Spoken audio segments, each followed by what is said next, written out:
नमस्कार विद्यार्थी मित्रांनो, मी प्रशांत डाकणे प्रशांत क्लासेसमध्ये आपलं पुन्हा एकदा मनपूर्वक स्वागत करतो. आजच्या व्हिडिओ सेक्शनमध्ये आपण जिल्हा मध्यवर्ती सहकारी बँक भरती रायगड जिल्हा या रायगड जिल्ह्यासंबंधीची ज्या जिल्हा मध्यवर्ती सहकारी बँक आहे या जिल्हा मध्यवर्ती सहकारी बँकेसंबंधीची जाहिरात आलेली आहे आणि ही जाहिरात क्लर्क पदासाठी आहे. 200 पद आहेत. रायगड जिल्ह्यामधील जे विद्यार्थी असतील आपले GDCA क्वालिफाईड झालेले त्यांच्यासाठी ही सगळ्यात महत्त्वाची संधी आहे. आता ही जाहिरात नक्की कुठे बघायची, फॉर्म कसा भरायचा, शैक्षणिक पात्रता तर पदवी दिलेलीच आहे, पण त्याच्या व्यतिरिक्त आपल्याकडे कोणकोणत्या महत्त्वाच्या पदवी असणं आवश्यक आहे, या संपूर्ण संकल्पनेची माहिती आपण आजच्या व्हिडिओ सेक्शनमध्ये समजून घेणार आहोत. तत्पूर्वी विद्यार्थी मित्रांनो, तुम्ही जर आपल्या चॅनलला नवीन असाल तर चॅनल नक्की सबस्क्राईब करा, बेल आयकॉनला क्लिक करा, जेणेकरून आपले नवनवीन महत्त्वपूर्ण व्हिडिओज हे तुमच्यापर्यंत पोहोचतील. प्रत्येकाने गुगलवरती सर्च करायचं आहे, जे विद्यार्थी GDCA क्वालिफाईड झालेले असतील अशा विद्यार्थ्यांसाठी. तर गुगलवरती आल्यावरती तुम्ही या ठिकाणी सगळ्यात महत्त्वाचं या ठिकाणी www.rdccbank.com आणि रिक्रुटमेंट त्यामध्ये पहिली जी वेबसाईट लिंक आहे यावरती तुम्हाला क्लिक करायचं आहे. यावर क्लिक केल्यावरती तुम्ही या ठिकाणी या पद्धतीचे एक पेज ओपन होणार आहे आणि या पेजवरती आल्यावरती रिक्रुटमेंट 2024 हे दिलेलं आहे. इथे वरती बघा, यावरती क्लिक केल्यावरती तुम्हाला इंस्ट्रक्शन आणि इथेच तुम्हाला ऑनलाईन रजिस्ट्रेशन म्हणजे फॉर्म फिलअप करायचं आहे. तर आधी आपण इंस्ट्रक्शन सूचना वाचून घेणार आहोत. जर आपण इथे इंस्ट्रक्शनला क्लिक केला तर अशा पद्धतीची PDF म्हणजे जे आपलं नोटिफिकेशन्स आहे भरतीच्या संबंधीचं, आता हे नोटिफिकेशन 9 पेजेसचं आहे, व्यवस्थित आपण समजून घेणार आहोत. आणि नंतर आपण या ठिकाणी जी प्रोसेसिंग आहे ऑनलाईन फिलअपची अगदी सोपी आहे, पण आपल्याला आधी नोटिफिकेशन्स क्लिअर समजलं तर ऑनलाईन फॉर्म फिलअप करायला आपल्याला तो पॉईंट इझी जातो. ओके, चलो रेडी आहेत सर्वजण? ठीक आहे, व्यवस्थित आपल्याला नोटिफिकेशन समजून घ्यायचं आहे. बघा, आता इथे त्यांनी आपल्याला अगदी बेसिक पासून सगळ्या गोष्टी सांगितलेल्या आहेत आणि प्रत्येक विद्यार्थ्यांना ह्या गोष्टी माहिती पाहिजे, परंतु वारंवार विद्यार्थी त्या ठिकाणी हे प्रश्न विचारत असतात. तर आपण आता इथे कन्सेप्टली समजून घेऊया. बघा, रायगड जिल्हा मध्यवर्ती सहकारी बँक. आता सगळ्यात महत्त्वाचा पॉईंट लक्षात घ्या. मी मागच्याच काही जून जुलैच्या सेक्शनमध्ये विद्यार्थ्यांना सांगितलं होतं की आता सहकारी बँकांच्या भरती संबंधीचे अपडेट स्टार्ट होणार आहे, त्यामुळे अभ्यासाला लागा. तेव्हा एक आपली बॅच चालू झाली होती आणि आता नुकतीच एक बॅच आपली 22 ऑगस्ट पासून चालू होते आहे. तर ज्या बॅचेसला तुम्हाला जॉईन व्हायचं असेल जिल्हा मध्यवर्ती सहकारी बँकांच्या, त्यामध्ये आपला प्रॉपरली संपूर्ण सिलेबस कंटेन असणार आहे. आणि ज्या विद्यार्थ्यांना जॉईन व्हायचं असेल तर तुम्हाला स्क्रीनवरती किंवा डिस्क्रिप्शन्समध्ये मी नंबर देईल. ओके, सगळ्यात महत्त्वाचा पॉईंट, रायगड जिल्हा मध्यवर्ती सहकारी बँक भरती अलिबाग या बँकाकरिता लिपिक पदाच्या रिक्त सरळ सेवा भरतीद्वारे पात्र उमेदवारांकडून निवड सूची तयार करण्यासाठी विहित नमुन्यामध्ये ऑनलाईन अर्ज सादर करायचा आहे. बघा, आपण मागच्या लेक्चरला सातारा जिल्हा मध्यवर्ती सहकारी बँकेची रिक्वायरमेंट होती, तिथे पण ऑनलाईन होतं आणि आता इथे पण ऑनलाईन असणार आहे. प्रत्येक जिल्हा मध्यवर्ती सहकारी बँकांच्या भरतीच्या बाबतीमध्ये काही नियम सारखेच असतात, परंतु काही जे फॉर्म फिलअपचे नियम आहेत ते थोडे वेगळे असतात. त्यामुळे आपल्याला व्यवस्थित नोटिफिकेशन वाचून घेणं आवश्यक आहे. वेबसाईट मी सांगितलेली आहेच तुम्हाला, स्क्रीनवरती पण PDF मध्ये पण तुम्हाला दिलेली आहे, त्यामुळे आपण त्या वेबसाईटला जाऊन ही PDF बघू शकतो. त्यानंतर सगळ्यात महत्त्वाचं, फॉर्म फिलअपची डेट किती आहे? 14 ऑगस्ट 2024. म्हणजे बघा, कालच ही जाहिरात आलेली आहे. 14 ऑगस्ट 2024 ते 25 ऑगस्ट 2024 पर्यंत, म्हणजे तुम्हाला 25 तारखेपर्यंत अर्ज करायचा आहे. ओके, 25 तारखेला त्या ठिकाणी रविवार आहे, रविवारपर्यंत तुम्हाला अर्ज करायचा आहे. त्याच्यानंतर ऑनलाईन परीक्षा शुल्क म्हणजे तुम्हाला जे परीक्षा शुल्क असणार आहे तेही ऑनलाईनच फिलअप करायचं आहे 25 तारखेपर्यंत. ओके, ऑनलाईन परीक्षेची दिनांक बँकेच्या वेबसाईटवरतीच, सेम जसं आपण सातारा जिल्हा मध्यवर्तीचं पाहिलं होतं तसंच इथे आता रायगड जिल्हा मध्यवर्ती सहकारी बँकेच्या बाबतीत पण तुम्हाला जे काही परीक्षेची दिनांक असेल, हॉल तिकीट्स असेल किंवा इतर तुमची प्रोसेसिंग जी असणार आहे, निवड पद्धत असणार आहे, ते सगळं तुम्हाला बँकेच्या स्थळावरतीच, वेबसाईटवरतीच त्या ठिकाणी बघायला मिळणार आहे. ओके, त्यानंतर हे महत्त्वाच्या गोष्टी आहेत. आता इकडे लक्ष द्या. उमेदवारांना ऑनलाईन परीक्षा शुल्काची रक्कम ही बँकेच्या संकेतस्थळावरती UPI किंवा QR कोड मार्फत भरता येईल. हा महत्त्वाचा खूप सोपा मार्ग आहे, कारण बऱ्याचशा मुलांना जर काही जिल्हा मध्यवर्ती सहकारी बँकेची आपण ॲड पाहिली तर त्याच्यामध्ये काय होतं, DD काढा, बँकेत जा, सबमिट करा, ही प्रोसेस होती. परंतु ही ऑनलाईन बेटर दॅन पद्धत गुड्स आहे की जेणेकरून विद्यार्थ्यांची त्या ठिकाणी जी प्रोसेसिंग फी आहे ती त्या ठिकाणी लगेच ते जमा करू शकतात. दुसरा पॉईंट आहे ऑनलाईन परीक्षा शुल्क हे 500 रुपये आणि वरती जीएसटी 90 रुपये. म्हणजे बघा, जर आपण सातारा जिल्हा मध्यवर्ती सहकारी बँकेच्या बाबतीतही पाहिलं तरी फीस तेवढीच होती आणि इथे पण आता फीस तेवढीच आहे 590 रुपये. सगळ्यात महत्वाचा पॉईंट हा समजून घ्या, जे रायगड जिल्ह्यामधले राहणारे विद्यार्थी असतील त्यांनी most of the form fill up करा, कारण तुमच्यासाठी ही खूप महत्वाची संधी आहे. ज्यांचं जीडीसीए क्वालिफाईड झालेलं आहे, कारण कागदपत्रांच्या पडताळणीमध्ये तुम्हाला जीडीसीए दिलेला आहे, हा एक पॉईंट समजून घ्या. ओके, त्यामुळे आपल्या आधीचे बॅचचे विद्यार्थी क्वालिफाईड झालेले असतील जीडीसीए, त्यांच्यापर्यंत हे व्हिडिओज येऊन जातील आणि तुम्ही फॉर्म फिलअप करा आणि अभ्यासाला स्टार्ट करा. ओके, पुढचा पॉईंट आहे तिसरा, उमेदवारांनी ऑनलाईन अर्ज भरताना स्वतःची माहिती, आता या सगळ्या बेसिक कॉमन गोष्टी असतात, ईमेल आयडी, मोबाईल क्रमांक, आधार क्रमांक त्या ठिकाणी योग्य पद्धतीने भरणं, आणि त्यासाठी तुम्ही सर्वजण साक्षर आहात, हुशार आहात आणि प्रत्येकाला या ठिकाणी या सगळ्या गोष्टी माहिती आहे. ओके, उमेदवारांनी अर्ज भरताना लिपिक पदासाठी आवश्यक असणारी पात्रता, आता इथे पद कोणतं आहे, फक्त लिपिकचंच पद आहे. हा, लिपिक पदासाठी आवश्यक असणारी पात्रता त्यांनी म्हटलेलं आहे पदवी, पण त्याच्या व्यतिरिक्त देखील आपल्याला काही जो टेक्निकली पार्ट असतो, म्हणजे कम्प्युटर नॉलेज असेल, टायपिंगचं असेल, ह्या गोष्टी सुद्धा खूप महत्त्वाच्या आहे. यावरती मी व्हिडिओ आपल्या चॅनलवरती अपलोड केलेला आहे, त्यामध्ये तुम्हाला संपूर्ण माहिती दिलेली आहे की जरी तुम्ही बँकांच्या भरतीसाठी फॉर्म फिलअप करता आहेत, परीक्षा देता आहेत, तरी तुमच्याकडे टेक्निकली पार्ट म्हणजे तुम्हाला कम्प्युटर हाताळता आला पाहिजे, बेसिक तुम्हाला MSITच्या basic related Excel, power point 1चे तुम्हाला त्या ठिकाणी टेक्निक माहिती पाहिजे, तुमच्याकडे कंपल्सरी टॅली असणं गरजेचं आहे. हा एक महत्त्वाचा पॉईंट, कारण लिपिक पदासाठी असाल तर तुम्हाला बँकिंग सेक्टरमध्ये वर्किंग कसं चालतं, टॅलीमध्ये अकाउंटिंग कसं केलं जातं, ह्या सगळ्या गोष्टी तुम्हाला त्या ठिकाणी माहिती पाहिजे. हा आपला बेसिक पार्ट आहे, पण आपल्याला क्वालिफिकेशन पार्टमध्ये फक्त त्यांनी तुम्हाला पदवी म्हटलेला आहे, हा एक महत्त्वाचा मुद्दा, आणि टायपिंगचा एक तुम्हाला त्या ठिकाणी ॲडिशनल सर्टिफिकेट अटॅच करायला सांगितलेलं आहे. या दोन गोष्टी इथं लिपिक पदासाठी महत्त्वाच्या आहेत, ते पुढे आपण बघणार आहोत. सदर भरती प्रक्रिया दरम्यान बँकेच्या संकेतस्थळावरती वेळोवेळी प्रसिद्ध करण्यात येणाऱ्या भरती प्रक्रियेच्या अद्ययावत माहितीचे अवलोकन करण्याची जबाबदारी कोणाची असणार आहे, तर विद्यार्थ्यांची असणार आहे, म्हणजेच उमेदवारांची. बरोबर, जे विद्यार्थी फॉर्म फिलअप करतील तर त्यांनी काय केलं पाहिजे की वेबसाईटवरती जाऊन वेळोवेळी त्या ठिकाणी माहिती बघितली पाहिजे, अपडेट बघितली पाहिजे. पण नुसतं 5-5, 10-10 मिनिटाला अपडेटच बघत बसू नका, एक ठराविक टाइम तुम्ही त्या ठिकाणी ठरवून घेत चला, आणि मॉर्निंगला किंवा आफ्टरनूनला एक स्पेसिफिक मी सांगेल की आफ्टरनूनच्या पिरियडमध्ये तरी तुम्ही टाइम बघत चला, हा महत्त्वाचा मुद्दा आहे. त्यानंतर लिपिक पदाच्या सरळ सेवा भरतीसाठी पात्र उमेदवारांकडून ऑनलाईन अर्ज, आता हे कॉमन गोष्टी आहेत, त्याची आता शैक्षणिक पात्रता काय आहे, तपशील काय आहे ते व्यवस्थित आपण समजून घेऊया. चला, प्रत्येकाने इकडे व्यवस्थित लक्ष द्यायचं आहे. बघा, शैक्षणिक पात्रता तुम्हाला म्हटलेली आहे, अर्हता म्हटलेली आहे, लिपिक पद म्हटलेलं आहे, पदसंख्या 200 म्हटलेलं आहे. आता इथं सगळ्यात महत्त्वाचा पॉईंट, बरेचसे विद्यार्थी म्हणतात की सर आमचं वय 35 आहे, आमचं वय 40 आहे, आम्ही फॉर्म फिलअप करू शकतो का? तर मित्रांनो, इथे त्यांनी दिलेलं आहे किमान 21 वर्षापासून तर 42 वर्षापर्यंत.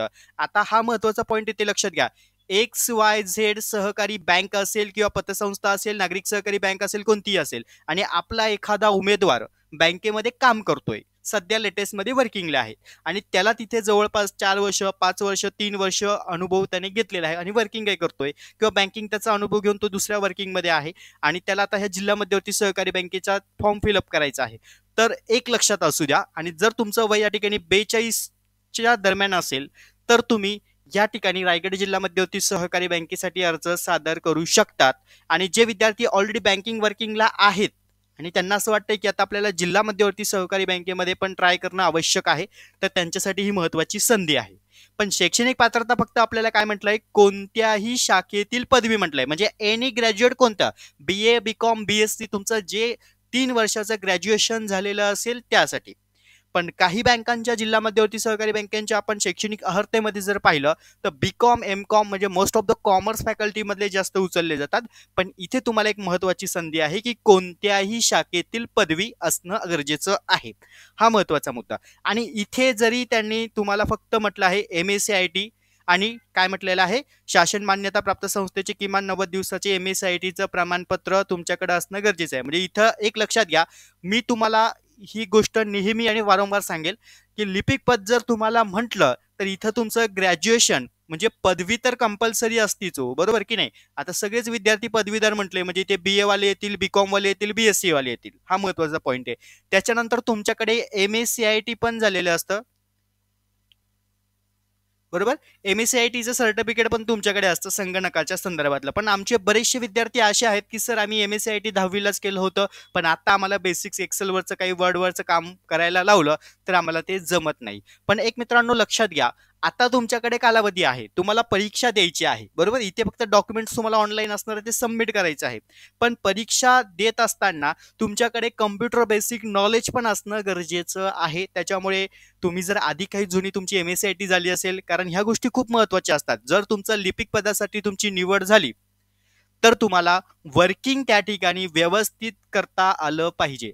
एम-एस-सी-आय-टी तर मी सांगेलच कंपल्सरी. त्यानंतर तुम्ही टायपिंग पण तुमचं व्यवस्थित असलं पाहिजे. आता इथे त्यांनी टायपिंगच्या अटी दिलेल्या नाहीये, पण टायपिंग लिपिक पद म्हटलं तर तुम्हाला मराठी टायपिंग आणि इंग्लिश टायपिंग हे कंपल्सरी पाहिजेच मित्रांनो, एक लक्षात घ्या. जरी त्यांनी दिलेलं नसलं तरी तुम्हाला टायपिंग त्या ठिकाणी आलं पाहिजे. तिसरा महत्वाचा पॉइंट तर टॅलीचा कोर्स तुमचा त्या ठिकाणी कम्प्लिटली असला पाहिजे. म्हणजे हे ॲडिशनल बेसिक नॉलेज हे तुमच्यासाठी आहे वर्किंग करण्यासाठी. हा महत्त्वाचा मुद्दा इथे समजून घ्या.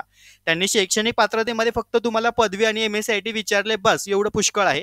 पण त्याच्या व्यतिरिक्त आपल्याकडे टायपिंग पण असलं पाहिजे. आपला टायपिंग स्पीड पण मेंटेन करता आला पाहिजे. कारण आपण आता डिजिटल युगामध्ये आहोत. त्याच्यामुळे आपलं त्या ठिकाणी सगळं वर्किंग हे कॉम्प्युटराईजवर चालतं. त्याच्यामुळे आपलं बेसिक टायपिंगवर कमांड असली पाहिजे.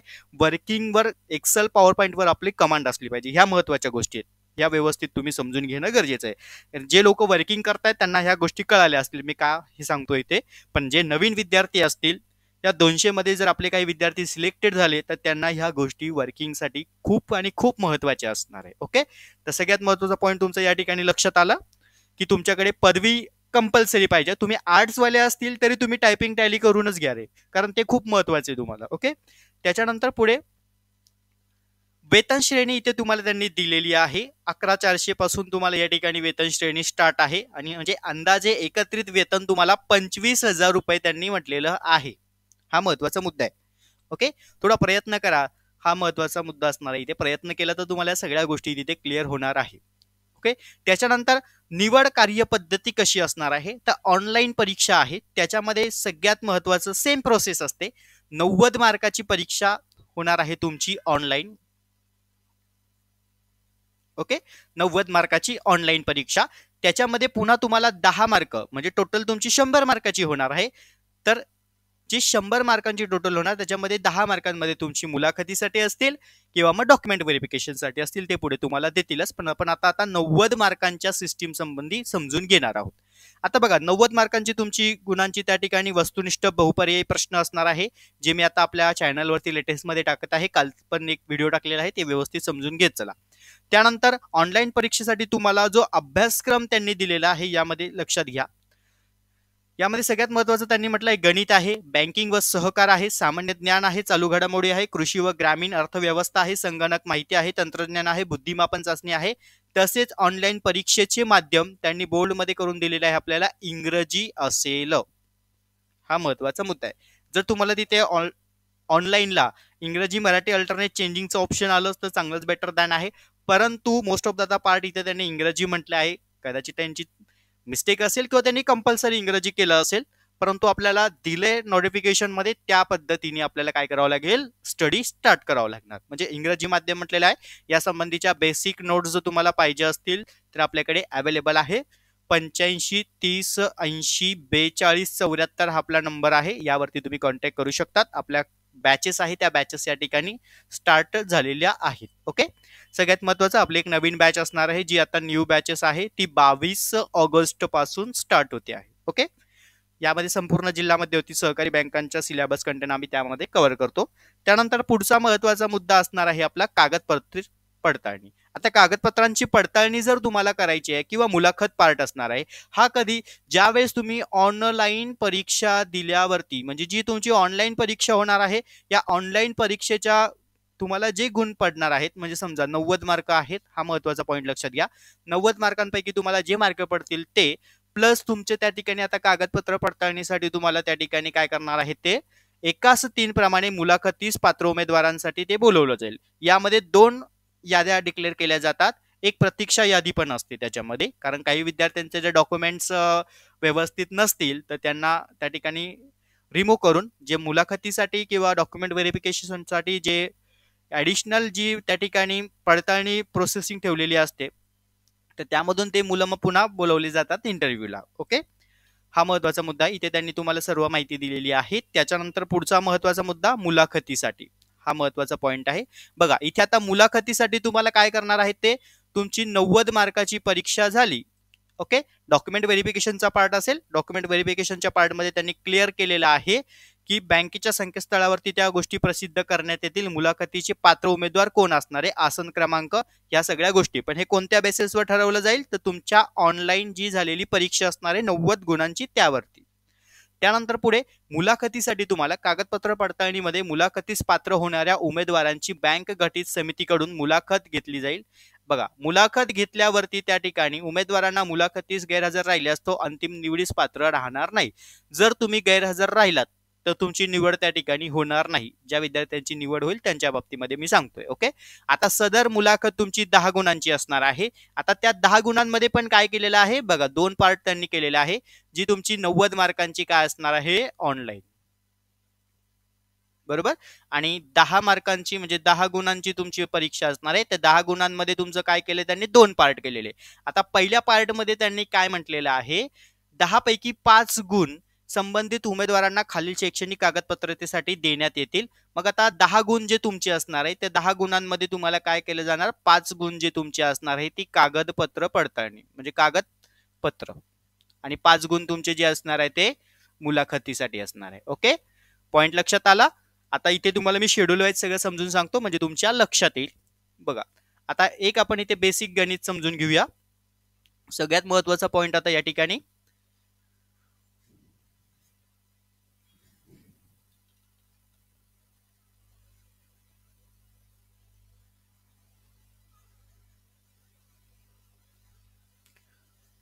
आपले जीडीसी क्वालिफाईड झालेले विद्यार्थ्यांसाठी ही खूप महत्वाची संधी आहे मित्रांनो, आणि ट्राय करत चला.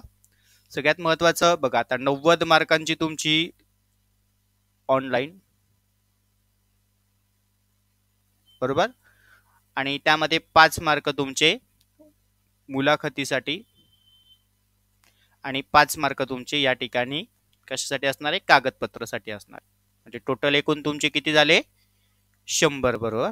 ओके, आता इथे लक्षात घ्या, आता 90 पैकी एखादा कॅन्डिडेट असेल आणि त्या 90 पैकी कॅन्डिडेटला त्या ठिकाणी समजा 70 मार्क पडले, बरोबर, आणि 5 मार्क त्याचे मुलाखतीसाठी ठेवलेले आहेत, बरोबर. आता मुलाखतीला त्याला समजा त्या ठिकाणी जो त्याचा मुलाखतीचा पार्ट असेल त्या मुलाखतीला त्याला या ठिकाणी आपण पकडूया 4 मार्क पडले. ओके, आणि कागदपत्र पडताळणीमध्ये आता तुमचं मार्किंग कसं आहे ते लक्षात घ्या. म्हणजे आता वरती जर आपण कॅल्क्युलेशन केलं तर 70 प्लस त्यामध्ये 4 म्हणजे किती झाले, 74 मार्क झाले, बरोबर.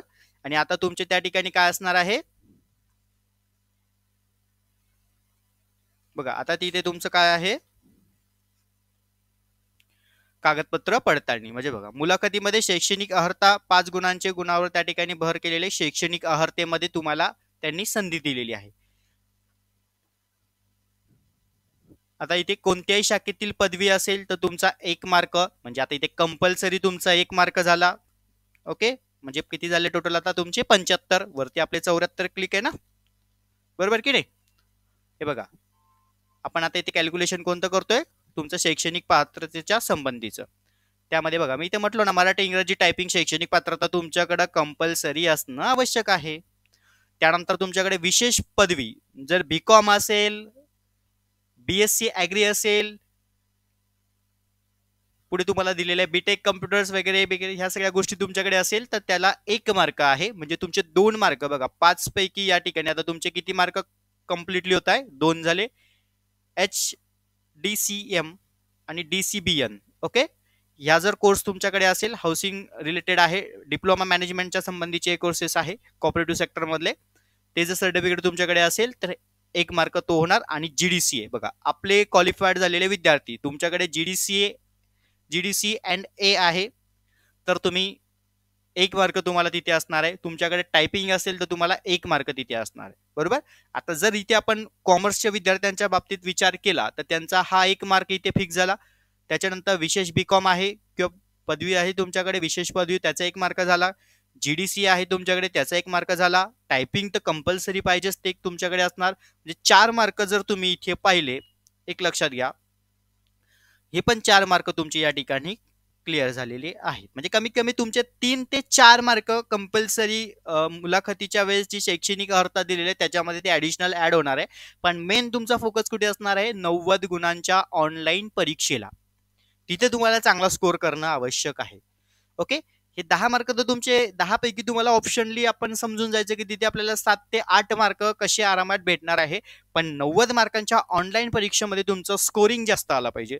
कमीत कमी 70च्या पुढेच तुमचा स्कोरिंग आला पाहिजे. हा एक महत्त्वाचा पॉईंट आहे. जर आता आपण इथे पाहिलं 70 मार्क तुमचे हे या ठिकाणी झालेले आहेत आणि 70 मध्ये आपण हे 4 आणि 4 8 मार्क जर ऍड केले तर या ठिकाणी 78 मार्क्स तुमचे त्या ठिकाणी होता. हा महत्त्वाचा मुद्दा असणार आहे. ओके.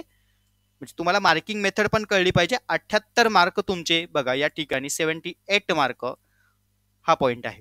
तुमचं जर इथे 90 पैकी तुम्हाला 80 मार्क पडले तर मित्रांनो खूपच बेटर आहे. तुम्ही मेरिटमध्ये येऊ शकतात. हा महत्त्वाचा मुद्दा आहे. त्याच्यामुळे आपल्याला अभ्यासही त्या लेवलला असणं गरजेचं आहे. ह्या महत्त्वाच्या बेसिक गोष्टी. चला इथपर्यंत क्लिअर झालं. ह्या गोष्टी मी तुम्हाला एवढ्या समजून का सांगतो आहे, कारण आम्हाला ह्या कन्सेप्ट जर क्लिअर झाल्या तर आपण त्या पद्धतीने अभ्यास स्टार्ट करायचा असतो. बरोबर. नाही तर उगाच फॉर्म भरलाय, सर काहीतरी IMP द्या, नोट्स द्या, आम्ही वाचतो आणि करतो, त्याला काही अर्थ राहत नाही. आपल्याला कन्सेप्ट टू कन्सेप्ट क्लिअर करूनच या सगळ्या गोष्टींना त्या ठिकाणी सामोरं जायचं असतं. उमेदवारांची अंतिम निवड त्यांनी म्हटलेलं आहे. सगळ्यात महत्त्वाचं ऑनलाईन परीक्षेचे गुण आणि मुलाखतीचे गुण यांची दोघांची टोटल बेरीज करून बघा, बेरीज करून 100 पैकी तुम्हाला तिथे मार्क काउंट केले जातात. हा महत्त्वाचा मुद्दा आहे. जर आता आपण पाहिलं तर 100 पैकी या ठिकाणी आपण ॲडिशनल बघितलं आता कॅल्क्युलेशन करून एका कॅन्डिडेटचं की 78 मार्क्स त्याला इथे पडलेले आहेत. मुलाखतीचे आणि डॉक्युमेंट व्हेरिफिकेशनचे एकूण त्याला टोटल 8 मार्क आणि ऑनलाईन परीक्षेला त्याला पडले 70 मार्क. बरोबर. अशा पद्धतीचं एक शेड्यूल आहे. मग आता पुढे त्यांनी म्हटलंय या गुणांपैकी गुणांसह अंतिम निवड सूची व प्रतीक्षा यादी. बघा, अंतिम निवड सूची यादी ही एक तयार केली जाते आणि एक प्रतीक्षा यादी तयार केली जाते. जर एखाद्या विद्यार्थ्याचं या ठिकाणी वयामध्ये किंवा अनुभवाच्या बाबतीमध्ये म्हणा किंवा एखाद्या 2 डॉक्युमेंट्समध्ये किंवा व्हेरिफिकेशन्सला करत असताना तो मुलाखतीला गैरहजरच राहिला तर अशा वेळेस जी प्रतीक्षा यादी असते त्याच्यातनं विद्यार्थ्यांना बोलवलं जातं. हा महत्त्वाचा मुद्दा आहे आणि 200 पद आहेत.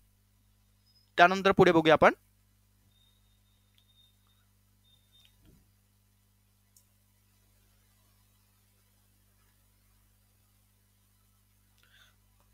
बघा आता यांची जी निवड पद्धती कशी असणार आहे, संख्या विचारात घेता अंतिम सूची प्रतीक्षा यादीमध्ये समान गुण धारण करणारे विद्यार्थी. म्हणजे आता एखाद्या विद्यार्थ्याला 78 पडले, दुसऱ्या विद्यार्थ्याला 78 पडले, तिसऱ्या विद्यार्थ्याला 78 पडले. मग उमेदवारांना त्या ठिकाणी समान गुण धारण करणाऱ्या उमेदवारांना त्या ठिकाणी काय केलं जाईल, मग त्यांच्यासाठी वेगळी पद्धत असणार. पुन्हा रायगड जिल्ह्यातील उमेदवार असेल, उमेदवारांनी धारण केलेली उच्च शैक्षणिक पदविता, त्यांचा अनुभव, यांच्या वयाची सेवाश्रेष्ठता याप्रमाणे प्राधान्य त्यांना त्या ठिकाणी दिलं जाईल. समजा आता या व्यक्ती म्हणजे XYZ आपण कॅन्डिडेट बघूया. ही व्यक्ती आहे किंवा कॅन्डिडेट आहे ते हा 78 मार्क्स पडलेला आहे अ गटावाला. ब गटवाला असेल त्याला पण 70 आहे, क वाला पण 70 गट आहे. पण अ गटामध्ये तो रायगड जिल्ह्यातला आहे, त्याच्याकडे उच्च शैक्षणिक पदवी आहे, बँकिंग अनुभव आहे. ब गटावाल्याकडे पण रायगड जिल्ह्यामध्ये आहे पण इतर डॉक्युमेंट्स त्याच्याकडे नाहीये किंवा तो गैरहजर राहिला असेल किंवा इतर कारणास्तव त्याच्याकडे डॉक्युमेंट किंवा तो दुसऱ्या जिल्ह्यातला असेल किंवा 78 वाला क गटामधला असेल, त्याच्याकडे बँकिंग अनुभव अ गटावाल्यापेक्षा 10 वर्ष जास्त आहे किंवा 5 वर्ष जास्त आहे. तर याच्यामध्ये कंपॅरिझन केलं जाणार की कोण कॅन्डिडेट क्वालिफाईड जास्त लेवलचा आहे त्यानुसार हे किंवा समान गुण असतील त्यावेळेस. हा महत्त्वाचा पॉईंट आहे. ओके. बघा त्यानुसार अंतिम यादी निवड या ठिकाणी प्रसिद्ध केली जाईल. त्यानंतर पुढे म्हटलेलं आहे त्यांनी सगळ्यात महत्त्वाचा मुद्दा हा असतो की जर तुम्ही प्रोबेशनरी पिरियडवरती तुम्हाला त्या ठिकाणी ठेवलं जातं. निवड करण्यात आलेल्या उमेदवारांना 6 महिन्यासाठी त्या ठिकाणी काय असणार आहे, प्रोबेशनरी पिरियडवरती ठेवलं जाणार आहे. म्हणजे एक बेसिकली कालावधी असतो, त्या कालावधीपर्यंत तुम्ही तुमच्या कामकाजा संबंधीचा परफॉर्मन्स बँकेला देणं आवश्यक आहे. सेवेत नेमणूक केली जाईल. नेमणूक दिलेल्या उमेदवारांसाठी परीक्षेवरील कालावधीमध्ये अंदाजे एकत्रित 18,400 दरम्यान तुम्हाला त्या ठिकाणी वेतन दिलं जाईल. हा वेतन इथे त्यांनी क्लिअर केलेला आहे. सदर उमेदवार नेमणुकीबाबतच्या बँकेच्या स्थायी आदेशावरील किंवा सेवानिवृत्ती प्रचलित नियम अटी या संबंधी त्याला ते बंधनकारक असतील. ओके.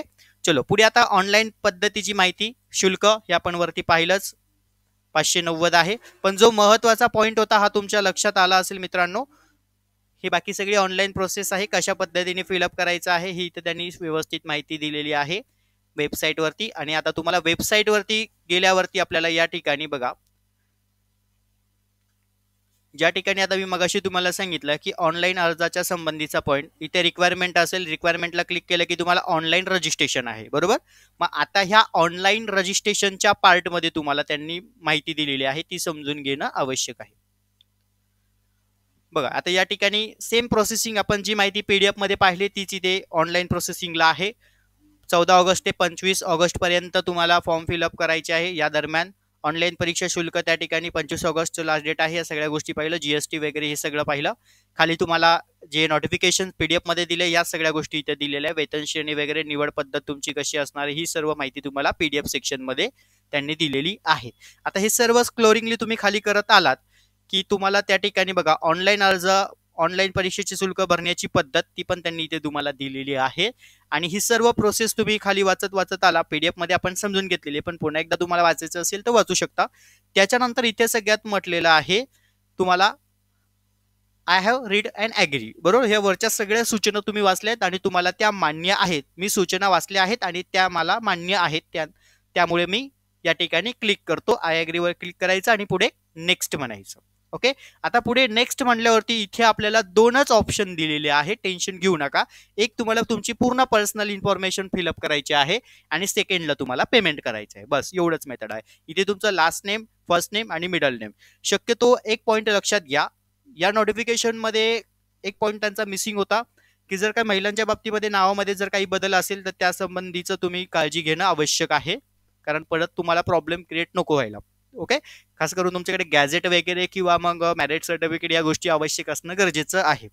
त्यानंतर इथे बघा लास्ट नेम, फर्स्ट नेम आणि मिडल नेम, जे डॉक्युमेंटेशन्सवर तुमचे असणारे ग्रॅज्युएशन पदवीवरती त्या गोष्टी तुम्ही ते व्यवस्थित फिलअप करा. त्यानंतर डेट ऑफ बर्थ, एज या सगळ्या गोष्टी, तुमचा WhatsApp number, mobile number, address, pincode, Aadhaar number या सगळ्या गोष्टी. त्यानंतर पुढे तुमचं एज्युकेशन. बघा इथे जरी त्यांनी म्हटलं आहे की ग्रॅज्युएशन पदवी म्हटलेलं आहे, तुमच्याकडे एससीसी, एचएससी, पोस्ट ग्रॅज्युएट असाल, MSc कम्प्युटर रिलेटेड तुमच्याकडे जे कोर्सेस असतील ते टाका. आणि अदर्समध्ये तुम्ही टायपिंग, टॅली या सगळ्या गोष्टी त्या ठिकाणी फिलअप करू शकता. हा महत्त्वाचा पॉईंट आहे. ओके, MSc GDC असेल तर तुम्ही ह्या गोष्टी ऑदरमध्ये असेल तर त्या ठिकाणी तुम्ही ते फिलअप करा. आणि फिलअप केल्यानंतर इथे तुमचा पासपोर्ट साईज फोटो अपलोड करायचा आहे आणि सिग्नेचर अपलोड करायची आणि पुढे नेक्स्टला तुम्हाला प्रोसेस करायची आहे. नेक्स्टला तुम्हाला पेमेंट डिटेल्स मेथड असणार आहे. या सगळ्यात महत्त्वाची बेसिक माहिती आहे, ही आपल्याला या ऑनलाईन रजिस्ट्रेशन पोर्टलवरती माहिती दिलेली आहे. ओके, तर आजचा व्हिडिओ जर तुम्हाला व्यवस्थित विद्यार्थी मित्रांनो मनापासून समजला असेल आणि ज्यांना रायगड जिल्हा मध्यवर्ती सहकारी बँकेसाठी अर्ज सादर करायचा असेल तर अशा विद्यार्थ्यांसाठी ही संधी आहे. ओके, व्यवस्थित सगळ्या सूचना वाचून घ्या, समजून घ्या. एज मर्यादा त्यांनी तुम्हाला या ठिकाणी दिलेली आहे, त्याचाही विचार करा. तुमच्याकडे अनुभव असेल तर तुम्ही निश्चित त्या ठिकाणी अर्ज करा. अनुभव जरी नसेल तरी तुमच्यासाठी ही महत्त्वाची संधी आहे, कारण प्रत्येकाकडे ग्रॅज्युएशन आणि MSc या गोष्टी असतात. आणि तुम्हाला सगळ्यात महत्त्वाचा हा 90 मार्कांच्या परीक्षेचा अभ्यास चांगल्या पद्धतीने करायचा आहे. त्यासाठी तुम्हाला बॅच जॉईन करायचं असेल तर 85 30 80 42 74 वरती कॉन्टॅक्ट करा. तुम्हाला संपूर्ण इंस्ट्रक्शन सूचना त्यामध्ये दिली जाईल. सर्व विद्यार्थ्यांना परीक्षेच्या दृष्टीने ऑल द बेस्ट. धन्यवाद.